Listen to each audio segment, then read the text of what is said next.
Tekken. Back in the day, Tekken used to be that game that all the cool kids used to play, which is probably the reason why I used to play Dead or Alive, because I was just weird, but also because the old games used to suck ass. I mean, look at my boy Heihachi.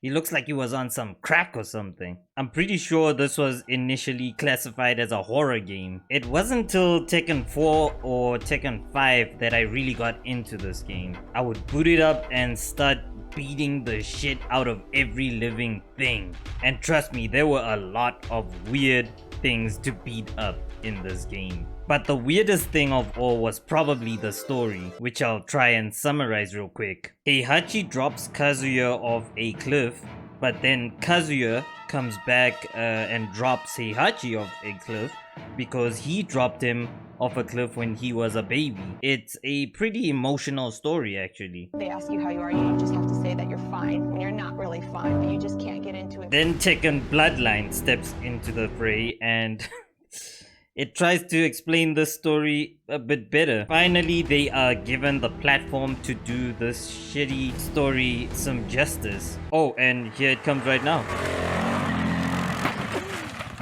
Oh.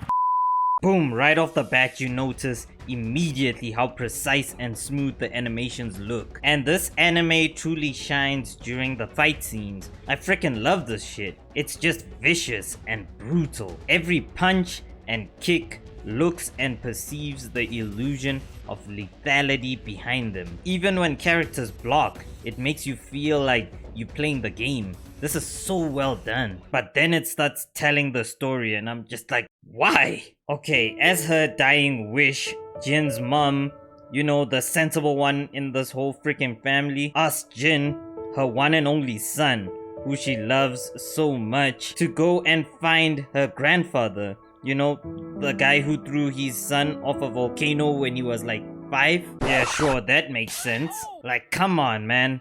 Why even go back to the generic Mishima formula? This is so boring now. I felt so sorry for anyone who watched this and never played the games.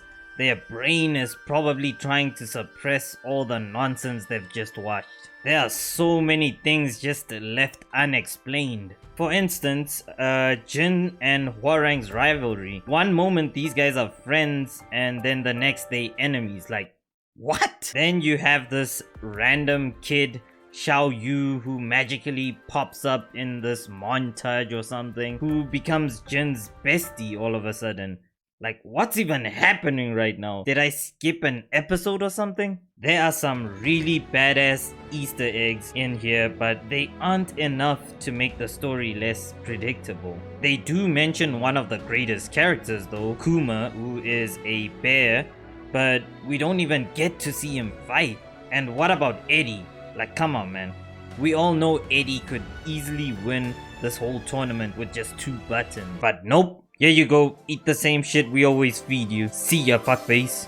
Can you